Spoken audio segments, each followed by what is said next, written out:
What's up, everybody? Welcome to the Pick Six Podcast, CBS Sports NFL Podcast. This is an emergency podcast. I'm Will Brinson. I'm your host, joined by John Breach to break down the Los Angeles Chargers, almost called them the San Diego Chargers, firing Brandon Staley, their head coach, and GM Tom Telesco in the wake, Breach, of a 63, that's right, 63 points scored by the Raiders, a 63-21 blowout against the Chargers on Thursday Night Football in literal prime time on Amazon Prime.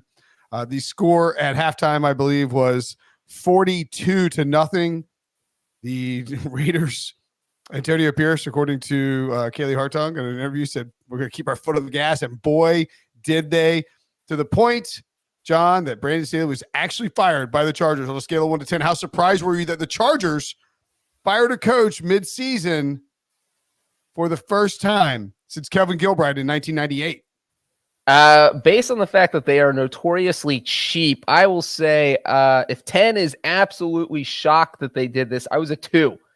I was not surprised at all. You can't give up 63 points to a team that got shut out 4 days before that game and expect to keep your job. This was just the straw that broke the camel's back. There was no way Staley was going to survive this loss. I mean, to me, the bigger surprise, the 9, if 10 is total shock, is that Tom Telesco lost his job, because that guy managed to survive every coaching change with the Chargers since being hired in 2013. But the Spanos family, Dean Spanos, said, no, we give up 63 points to the Raiders. That's embarrassing. Heads have to roll. And Staley, Telesco, the heads are gone. They're rolling out of LA now. So, yeah, I'm not that surprised, though, to see Staley fired. Yeah. I mean, I sort of thought, so one, and I'll put it, this is what I wrote in our Slack channel this morning about 8:30. We're definitely going to have an emergency podcast today, right? You can't survive giving up 63 to the Raiders in prime time on a Thursday. I just don't want anyone to be surprised when it happens at 11 a.m. Eastern time, 8 a.m. Pacific time, earliest West Coast press release approval time. I was almost like an hour just short. And what I should have realized is that if you're going to fire the general manager as well, that's where the extra hour kicks in. And really, you're not going to issue that press release. You're not going to start leaking it to the insiders until really you get to that actual noon Eastern time. But yeah, I think I don't know if it's a 9 for. I think it's a 9 that Telesco was fired today, right, in season. I don't think it's that shocking that he was fired overall, but and that's really only because you talk about the coaching changes. He was hired in 2013. They fired Norv Turner. AJ Telesco was hired in 2013. I know Tom Telesco was hired in 2013. They fired the GM and Norv Turner. Oh man, who's the GM? AJ. I probably wrote about it at the time. I'm drawing a complete blank. I'll remember in just a second. But he hires Mike McCoy. They end up firing Mike McCoy. He hires AJ Smith. Excuse me. They hired Lance Lynn, and they fire him after 4 years. And then they fire Brandon Staley almost 4 years in. So he got in his third year, Brandon Staley was. He got 4 years with 2 coaches and a franchise quarterback in Phillip Rivers, who played the entire time before they drafted Justin Herbert. And then he got a year with Lynn and Herbert and 3 years with Staley and Herbert before he was finally shown the door. Telesco, that is. And Brandon Staley was going to be gone after this year, but I think to your point, Telesco being shown the door is a massive deal. I also sort of wonder what it, if there's any sort of, we can get into this, but any sort of like, oh man, we had a chance to hire Sean Payton and we didn't, and the Broncos beat us and they look like a playoff team, and Tom Telesco talked me out of that. I think it's just the Chargers saying we've got to do a wholesale changeover because of where we are. This is probably already coming at the end of the year, don't you think? Yeah, I mean, obviously, the Chargers had high expectations this year. This is a team that's coming off 10-7 season last year, went to the playoffs. But, for me, it feels like this all kind of started when they blew a 27-0 lead against Jacksonville. It was, there's no way they're going to recover from that. Staley said all the things this entire offseason that we've put that from behind us. We're not going to worry about that. We're not going to think about that. This is a new season. And then You come out and you play like you still have a hangover from that game. And that just can't happen. I think another big thing with Brandon Staley is that this is a guy who was a defensive coach. So you expect their defense to improve. You have the franchise quarterback, and all you need is an average defense for this team to be good. And that never happened. I mean, as of today, when he got fired, they gave up the 27th most points they ranked 27th in the NFL in points surrendered. They ranked 29th, which is the 4th worst in the NFL in total yards surrendered. They were never higher than top 20 in defense, in points surrendered, or in total yards surrendered. They've just been horrible on defense under Staley. Yes, they played a couple good games here and there. We saw Khalil Mack get 6 sacks in one game earlier this season. But overall, the defense just wasn't bad. That can't be your bread and butter. And you're losing games 36-34 in week 1 because your defense gets rolled by the Dolphins. You give up 27 points to the Titans. You lose that game in overtime, 31 to the Chiefs, 41 to the Lions. The defense just hasn't been good. And so I think that the front office, Spanos, has just said, all right, this is it. This is embarrassing. You're gone, Brandon. Well, and look, Brandon Staley, when he took over the Chargers at the time, it's like, okay, this guy is – big into analytics. He is going to take a different approach to how the Chargers operate. I think everybody was really on board with his 4th down decision-making. And in his first year, the Chargers were 23rd in yards allowed and 29th in points allowed on defense. Not great, but you can at least excuse it by saying, all right, this team is, has a top 5 passing offense, has a top 5 overall offense in the NFL. As soon as Brandon Staley fixes the defense, this is going to be a really good team. Well, there was definitely some stuff with the 4th down thing where the front office and the ownership wasn't on board with it. That got convoluted last year. And as you pointed out, the Chargers were 6-6. They go on a hot run. They make the playoffs. They go to Jacksonville for the wild card game. They've got a huge halftime lead, and then they choke that away. And it's just fascinating to think about because they lost to the Chiefs last year by 3 points in each game. Could they run to Arrowhead and beat the Chiefs in the playoffs after beating the Jaguars? Probably not. But they could have made it a good game. And it's amazing. It's like things can change quickly in the NFL, where you feel like you're making significant progress. But the overall arching point with Brandon Staley is that his defenses, as you noted, Breach, were bad. His defense never was good, and it's not like he's taking over this just barren roster on defense that has no talent. They have Derwin James. They have Joey Bosa. They have a lot of first-round picks on the defensive side of the ball. The offense being good is nothing. You did it with Joe Lombardi. You did it with Kellen Moore, and really it doesn't feel like it was as good as it could have been, given that you have Justin Herbert and all of these weapons. So it's like, congrats. The offense is what any coach in America would have it be. Why can't you fix the defense if you're a defensive guy, especially when the Rams were 1st in yards and 1st in points in his lone year as defensive coordinator there? Yeah, and the other thing is the offense was probably a problem too, where Brandon Staley brought in Kellen Moore. The offense was supposed to improve, and it didn't. I saw a lot of tweets last night of, oh, look, this is how awesome Justin Herbert is. He misses one game, and the Chargers offense falls apart. Did anybody watch the last 3 weeks of Chargers football? On Sunday in Week 13, the Chargers scored 7 points. In Week 12 against the Patriots, the Chargers scored 6 points. They had 0 touchdowns against the Patriots. In Week 12 or Week 11 against the Ravens, they had 10 points. So that was 3 straight games with Herbert where they scored 10 points or less. And so that became a problem. And it's like, at this point, what are we good at? What are we doing here? We've got to just overhaul everything. And I do think that is what's going to happen. I don't think Kellen Moore will get this job. Maybe he's named interim coach. We don't know as of 12:45 when we're recording this who the interim coach is going to be. But I just think there's been so many offensive struggles this year that the Chargers have a tough time justifying keeping him, unlike Antonio Pierce, who made quite the statement on Thursday night by putting up 63 points that he should be the full-time coach. So, yeah, I think the offensive problems compounded with the defensive problems, and that is why we'll see a total house cleaning at the end of the year.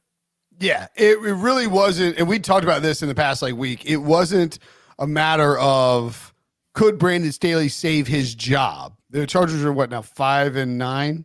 5-9. Like it was out the unless they ran the table and got some insane lottery ball combination of events whereby they made the playoffs. He was losing his job. And again, Tom Telesco, third coach. Most GMs only get 2 coaches max. Tom Telesco got 3 of them and didn't win much of anything despite having 2 franchise quarterbacks, despite having a franchise quarterback the entire time. Like at no point were they missing a franchise quarterback except for when Anthony Lynn thought he should start Tyrod Taylor, and then the doctor jabbed Tyrod Taylor in the organs and forced Justin Herbert to start. I digress. The point being, this was happening at some point after this season, barring a absolute miracle run. The fact that it happened on Friday is just indicative of, you know, we talk about these Heisman moments when guys can, or MVP moments when guys can win, you know, win the award by virtue, like when Jamar Chase put up 225 against the Chiefs, right, and won the Offensive Rookie of the Year. Well, the opposite thing happens with getting fired. You let the Raiders, who didn't score a point last week, drop 63 points on you in primetime. That's how you can lose your job, and somebody will have to replace him. Will it be a big name? Will it be a Hall of Fame coach? We will throw out some possibilities for the next Chargers coach after the break. Coming up next. Sunday, the race to the playoffs is on, with the Bucs heading to Lambeau to face the Packers, and key matchups featuring the Dolphins and 49ers. We can't wait. The NFL is on CBS and streaming on Paramount Plus. All right, Breach. What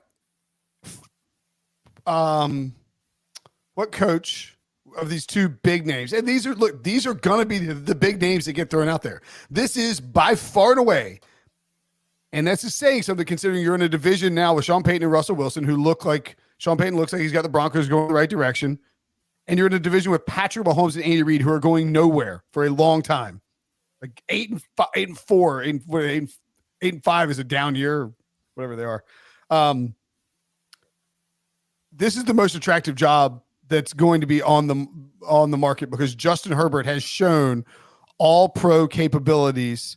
He has shown that he can be a franchise quarterback. He has shown that you can really fashion an incredible offense around him. So which one of these 2 names would intrigue you more as the next Chargers head coach? Jim Harbaugh or Bill Belichick?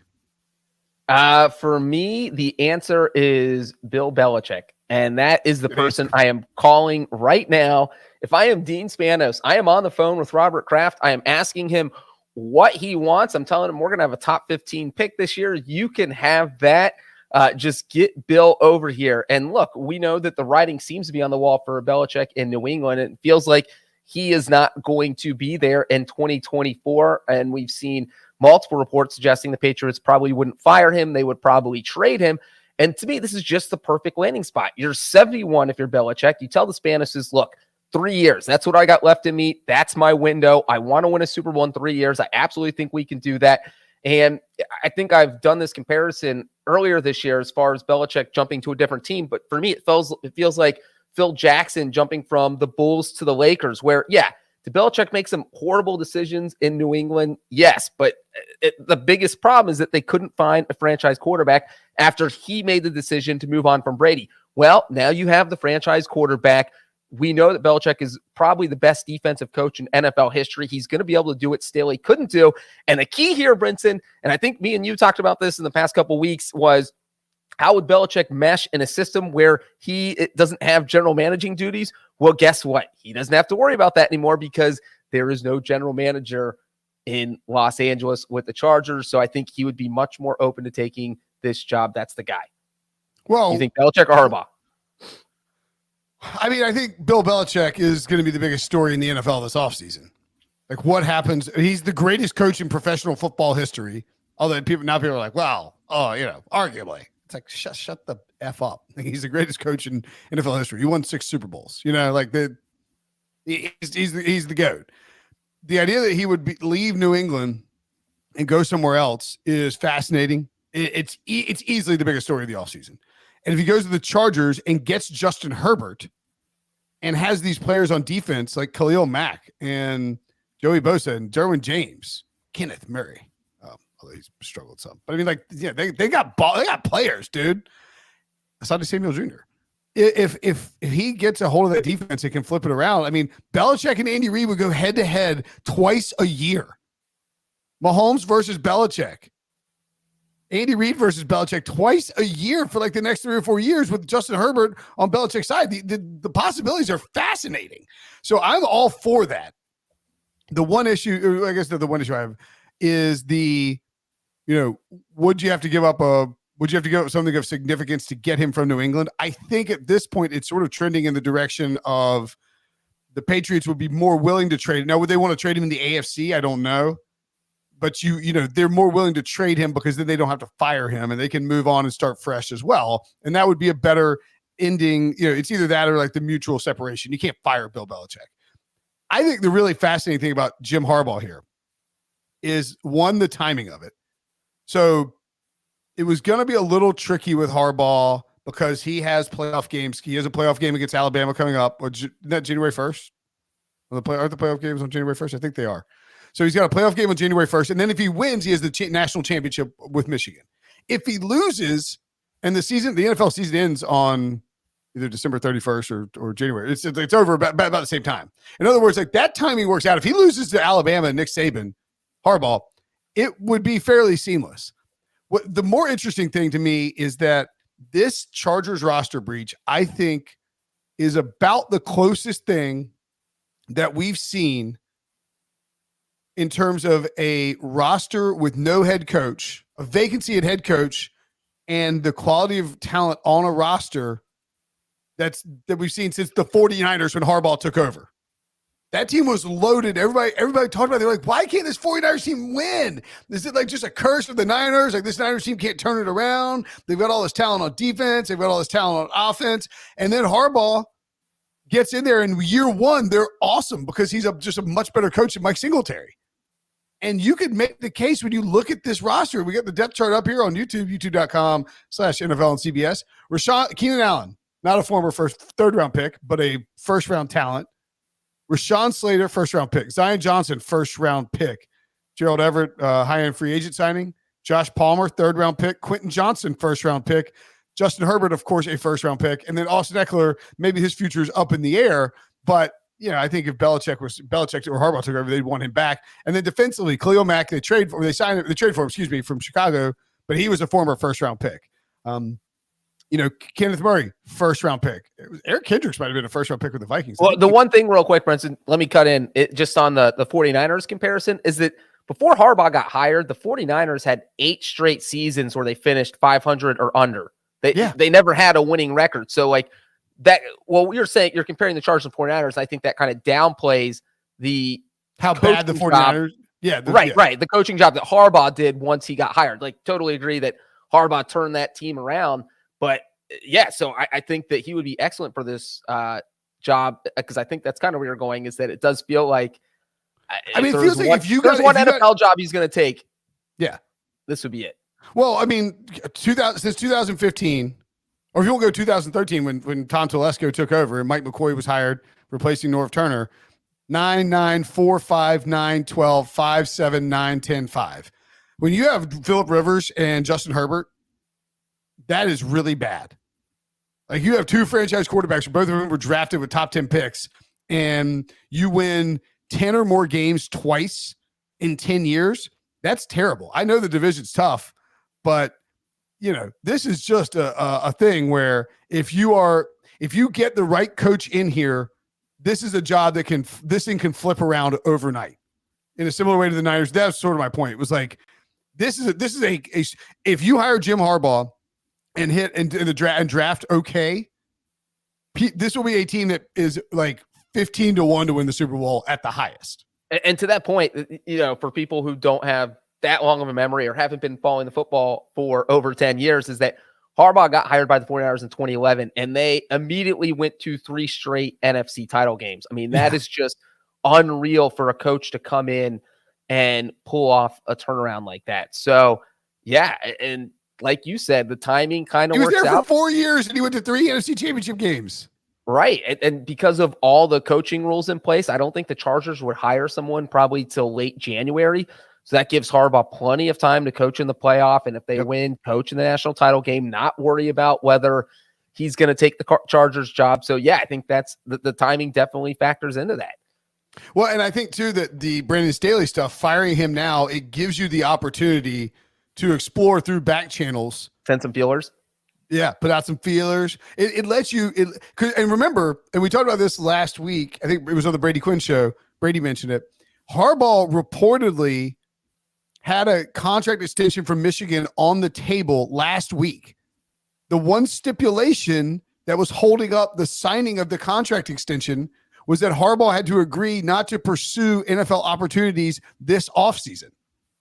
That contract has not been reportedly not been, or it has not yet been reported that it was signed, which means it probably wasn't signed. And I think that's really interesting because you can say Jim Harbaugh is a Michigan man.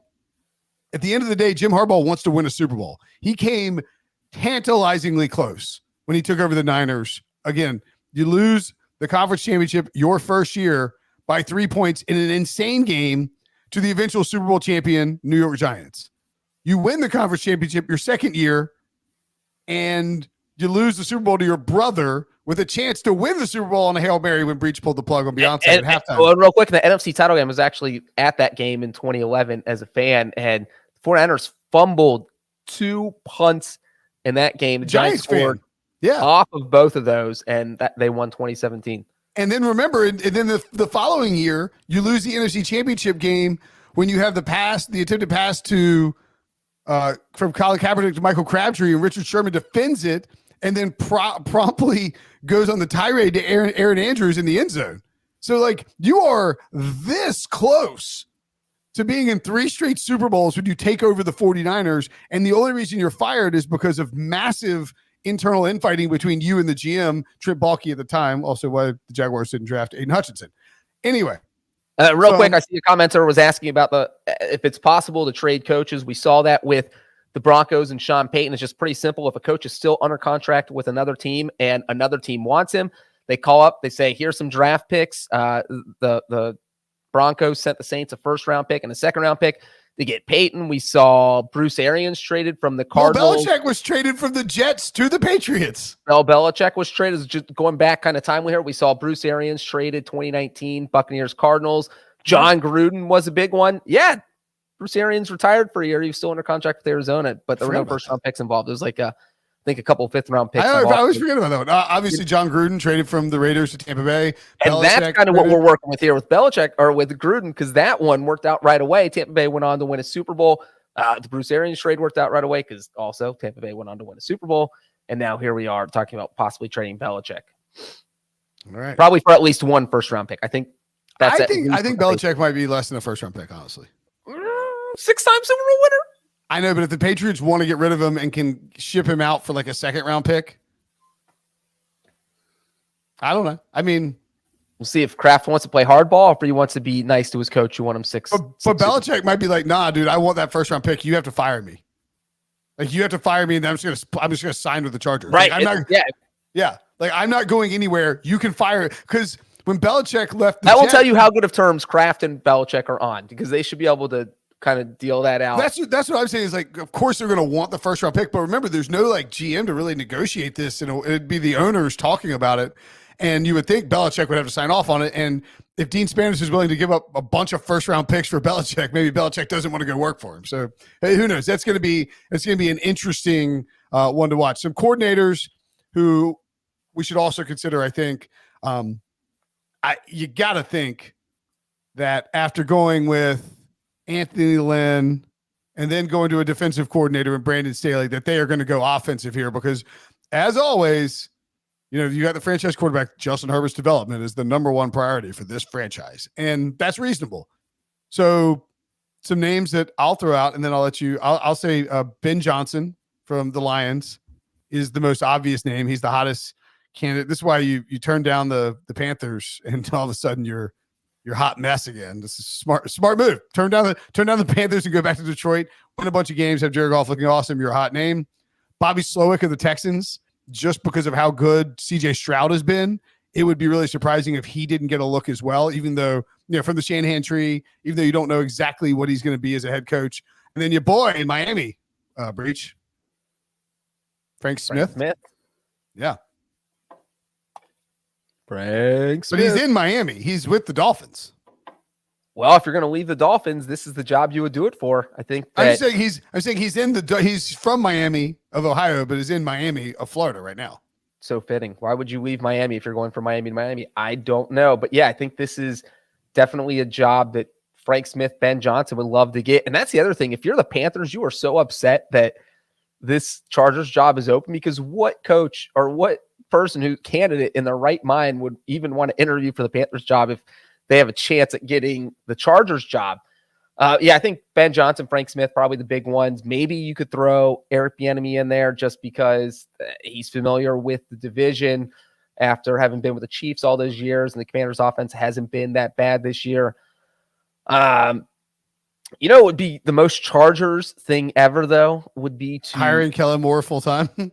Well, Kellen Moore would definitely be on the list of the most Chargers thing ever. Our offense didn't do that much better this year, but he looked okay. And maybe if we give him more time with Justin Herbert, he wins their final 3 games, and they're like, well, he did go 3-0, and he doesn't cost nothing. But yeah, exactly. That would be the Chargers logic. Yeah, he's never been a head coach before, so we have to pay him $2 million a year. So let's do Kellen Moore.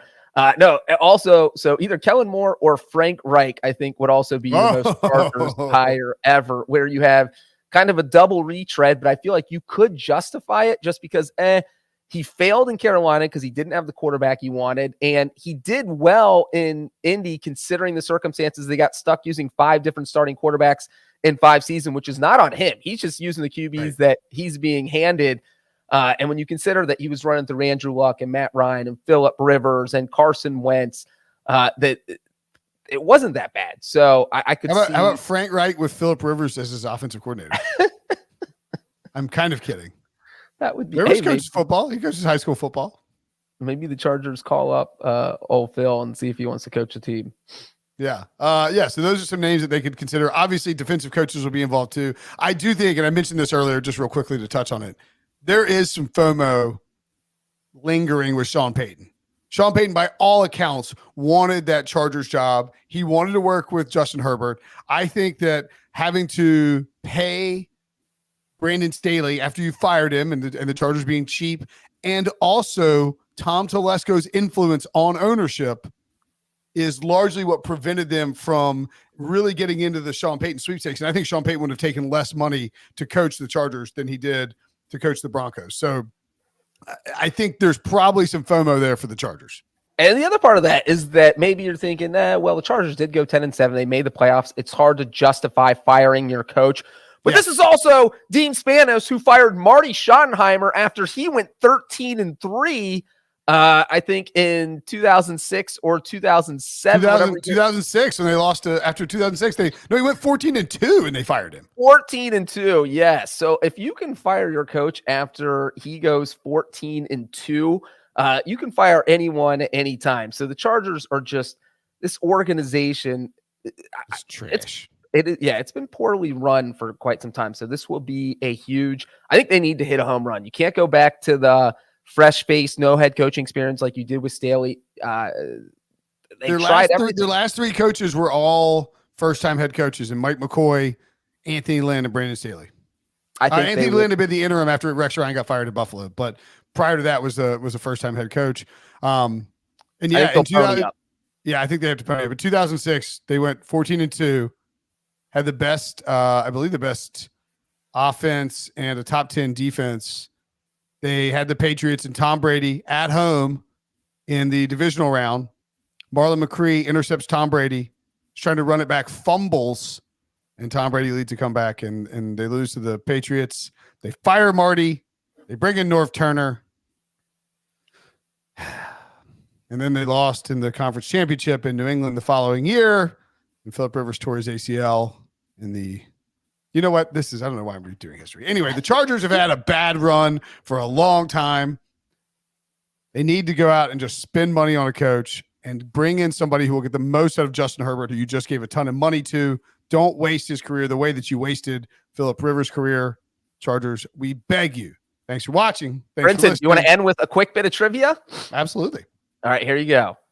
Both Josh McDaniels and Staley were fired this year. This marks the second time since 2002 that two coaches in the same division have both been fired in the middle of the season. Ooh.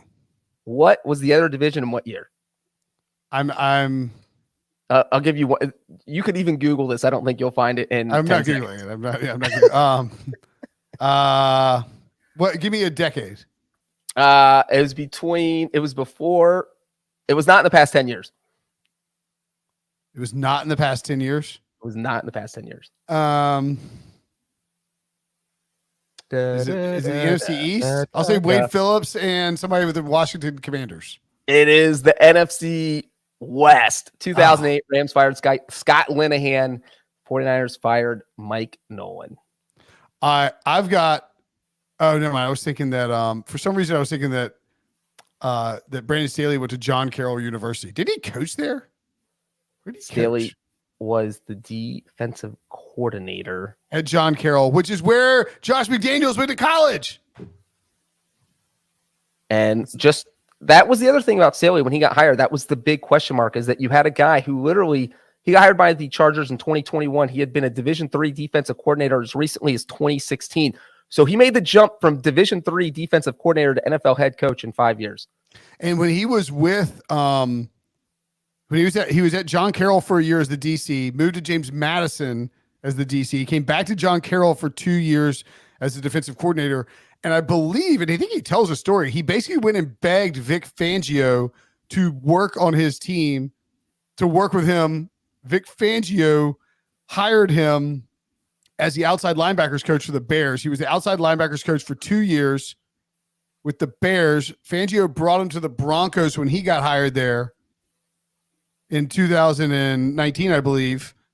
And then Sean McVay thought so much of him that he hired him away from Fangio and brought him to the Rams to be his defensive coordinator. Staley was there for 1 year and then became an NFL head coach. So, I mean, like, the guy is widely, well regarded, but in terms of experience before he became a head coach, it's pretty crazy how small it is.